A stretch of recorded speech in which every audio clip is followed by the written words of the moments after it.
Hello and welcome to this recording about the emotional inner authority. This is actually the most common of all authorities. 50% of humanity, half of the humanity has solar plexus defined, and therefore they have this emotional inner authority, which is time oriented. It's really a process in time. In that case, it's actually similar to the process of a reflector, which is also very much time oriented. And it is the authority in which one actually goes through all kinds of feelings and emotions in order to arrive at a certain emotional clarity. Solar plexus is a center of relational intelligence. It's about maturation through relationships. It's a process over time. It develops. More about that also in the recording on centers, where I speak about solar plexus quite a lot. Um, it's the center of awareness. This is where we become aware of certain things through feelings. And obviously, this is where these feelings can be very intense. We may feel all kinds of passions and desires and crises and conflicts it's really rich. It's juicy, and therefore we can also be easily overwhelmed by the emotionality. And if you have a defined solar plexus, it means that you are moving your whole life on this emotional wave, which is taking you from all these highs to lows, to highs to lows, over and over and over. And the main keynote of emotional authority is actually patience. As you're moving on these waves between desire and joy and hope, and then going down to the bottom of your wave to pain and despair and all of these things, as you go through it, it requires your patience to wait for all the pieces of the puzzle to fit together so that you can clearly see the whole picture. We're talking about emotional clarity, which is how you make your decisions, waiting to be emotionally clear. And I like to call that, in different words, to clearly feel it, to feel it clearly. Um, you can experience all kinds of feelings, but typically when they're really intense, when you're in the thick of it, typically what happens is that the feeling can be very intense. But if you take your time and allow your feelings to develop and to mature over time, you get to a place where you realize, oh, I'm feeling it clearly. And you can recognize it because you will feel a certain release of this this nervousness going away, almost like you're more comfortable in your body physically. And when that happens, actually, this is the moment when you are emotionally clear, where you have arrived at your emotional clarity and you clearly feel whether you should do something or not, whether it's correct for you or not, because you've taken this time and waited for the final piece of the puzzle to really fit in. Now this happens over time. As you ride your wave, you're looking at the decision from all kinds of points on your emotional wave. You feel about it differently depending on where you are in your emotional process. You feel differently about those decisions. It's almost as if you had a glasses that sunglasses, which were different colors every moment. They would be changing colors. You would see everything you see is colored through those colors in your sunglasses.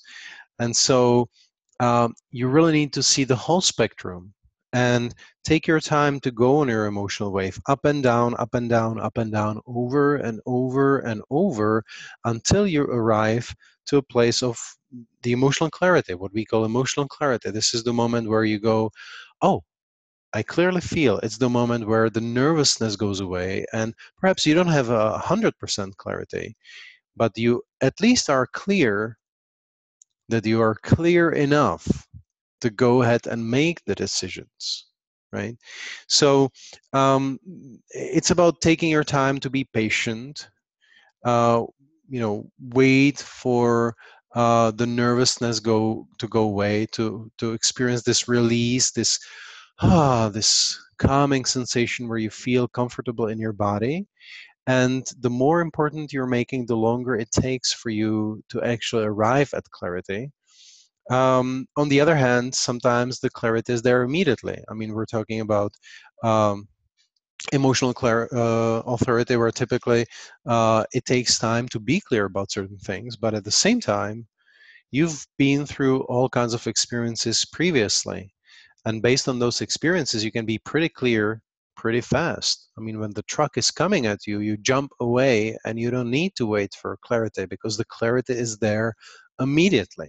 So sometimes you're clear immediately, but most of the time, if it's especially if it involves a new situation, whatever decisions you're making, especially if it's a more important decision, then it typically pays off and helps you if you take your time and allow your feelings to mature, to evolve, so that you're then making your decision from the place of this clarity rather than from the place of the emotional chaos.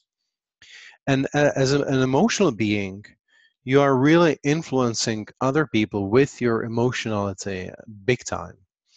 Um, the other half of humanity, which are people that are emotionally open, that have the solar plexus center open in their chart instead of brown, it's white, are really influenced by your emotions. They take it in and amplify it. I spoke about that a lot in the recording on solar plexus when when I spoke about it in centers.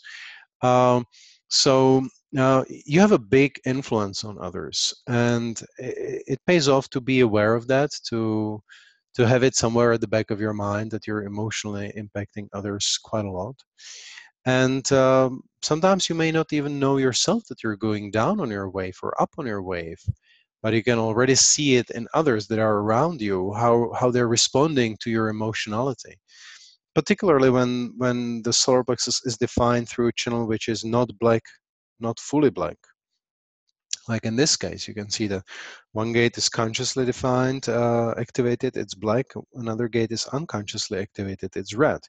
So if it's fully red or just partially black, if it's not black all the way, that means you don't have a consciously defined solar plexus, and you may not know exactly where you are in your wave, where you are actually going. If you're going up or down, obviously you will probably recognize the extremes, the tops, the highs and the lows of your wave, but you may not know exactly where you are. You don't even need to track where you are, but just know that it always pays off for you to take time to be clear and to make space for yourself to be clear, so that when you are clear, then you're coming out into the world from this place of clarity. That's uh, still, you're always emotional. The emotionality is still there, but it's carried on this different frequency. It's carried on this clear frequency. It's like if you play a tune on an instrument and it's a clear note, clear musical note, or if you play something off, more or less off the note, then it doesn't sound so pleasing because you can hear the disharmony in it. So yeah, this is this clarity with which you're then doing something, and you're, what is the authority for? Well, the authority is for us to be able to really live out our gifts and talents, to really fulfill the reason why we're here. And so if you follow this guidance of your inner truth, of this uh, clear feeling that you can arrive to, if you take your time to wait for it, then you're really fulfilling the reason why you're here. You're really fulfilling all those gifts and talents, and living them out as you do. It really requires for you to be patient. Patience is the main keynote for the authority, besides waiting, waiting for clarity, waiting to be clear, and being patient with it, uh, to make space for your decisions to have to have a chance to arrive at clarity without being pressured. If a partner calls you, well, shall we go for dinner tonight? If you can't, postpone the decision until later in a day. If your partner really needs you to say something straight away, at least tell them that you'll call back in 5 minutes. uh, Even such a short time helps you to be more clear about what's actually correct for you. Because if you go ahead and make a spontaneous decision about things, chances are you'll regret. And I'm sure if you have this authority, you know what I'm talking about. Uh, Also, there is this idea that as a man, for example, one should be able to make immediate decisions and 100% abide by them and always stick to them and never change one's mind. And this is my word, and I shake my hand with you on it, and this is how it's going to be forever. No. I mean, for women, it's probably easier to have this inner authority. For men, sometimes they feel like, oh, uh, I'm so indecisive, and I don't know. I always change my mind. Well, take your time. Really, tell people to call you back in a week, or you will call them back in a week. At least 1 or 2 nights, sleep on things.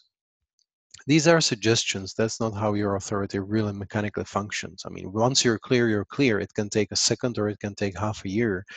But suggestion is, yeah, take your time, make space for yourself, sleep on things. Don't make the decision too fast. Even sometimes it can be challenging to say no to someone. You don't need to say no. You can just say, well, let me get back to you on that. I'd really love to. Sounds really great, but let me get back to you. And just a couple hours, maybe even minutes or days later, you go, oh, I'm so glad I didn't say yes to that. So you're going to get yourself out of all kinds of uncomfortable situations if you take your time, if you listen to yourself. So making this space for yourself to just be, basically, is really important to digest the decision. The most important decisions can take up to six months to actually be clear about, and sometimes you never get clear. That means it's not the time for you to really make a decision about it yet.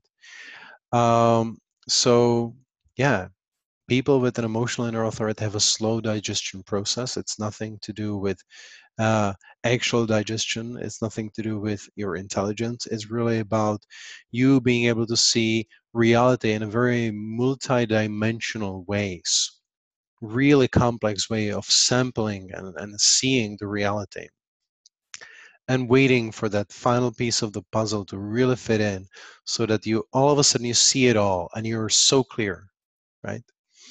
Now, riding on the emotional wave has obviously a lot of challenges with it. Brings up a lot of challenges. Typically, the bottom part of the emotional wave is something that emotionally defined people tend to avoid. They don't like to dwell there, and the reason for that is that when you were a child, or adult as well, there were probably all kinds of feelings and emotions that you didn't have a chance to properly digest, process, communicate, do something about. We were told to, stop crying and don't do this. Good boys don't do that. Good girls don't do that. Just keep it to yourself. Nobody's real interested about your emotional outbursts and all of that. And so there may be all kinds of emotions and even emotional traumas that are actually buried deep at the bottom of the emotional wave. And every time you're going up and down, whenever you go down, you're getting in touch with all these issues and these unresolved emotions that you couldn't really process as a child or later. I like to speak about it as the mud at the bottom of the lake, where the old leaves and branches of trees are decaying, and you step in it, and your feet really, you can feel the mud coming out between your fingers. This this bottom of the emotional wave, which can be so uncomfortable and so disconcerting and very challenging to face. But actually, it's very important that you face it, because if you try to suppress it, if you try to say, okay, I'm never going to go down over here, not only are you cutting yourself from your depth, but you're also cutting yourself from your highs, and you're kind of living in the middle. And some people even consider it an achievement and are proud of it. They're saying, oh, that's behind me. I've really managed to stay in the middle. And actually that turns you into a zombie. You need your depth. You have this depth. um, don't be afraid of it. I mean, it may sound bipolar. You may go from all these highs to lows and back and forth. But actually, and obviously it's challenging to face this bottom part of your emotional wave. But what happens is that if you do have the patience, if you do have the courage, if you do have the capacity sometimes to face whatever's there at the bottom of your emotional wave, all you have to do is to just be present to it. You don't have to change it. You don't need to do anything about it. Actually, you shouldn't do anything about it in most cases. It's just for you to be present to it, to feel it. And as you feel it, the light of your presence will actually decondition it. It's going to do its job. It's going to release these locked, unprocessed emotions, this emotional baggage which is there once and for all. And every time you go through this bottom part of the wave, a little piece of that goes away, as if you had a bucket with sand and you're pouring water into it and it's being stirred up. And, little by little, there is less and less sand in the bucket, until eventually there is no sand in the bucket.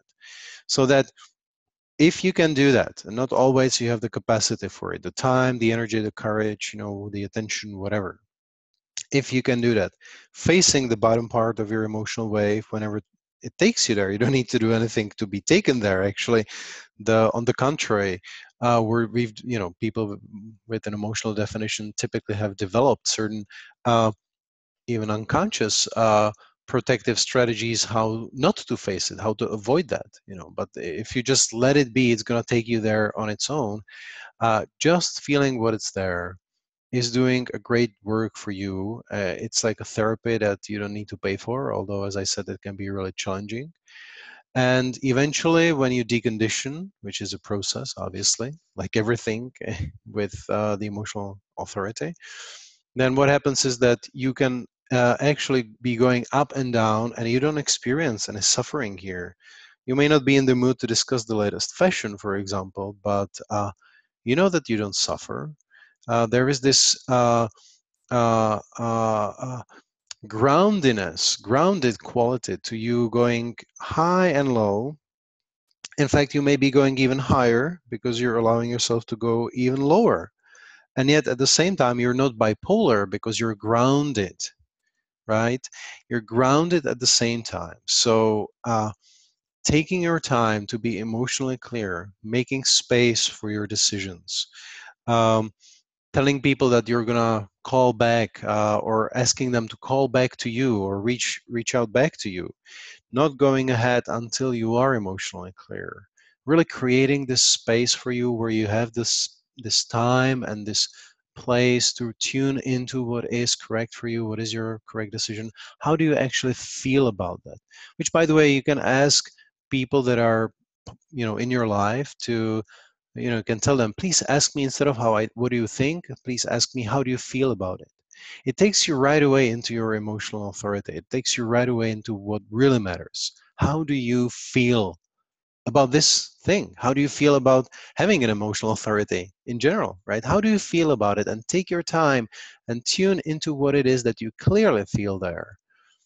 And that's how you can make the right decisions. And that's how you can really, fully express all those gifts and talents that you carry. So yeah, that's it for the emotional authority. Obviously, there is way more to say about specific charts.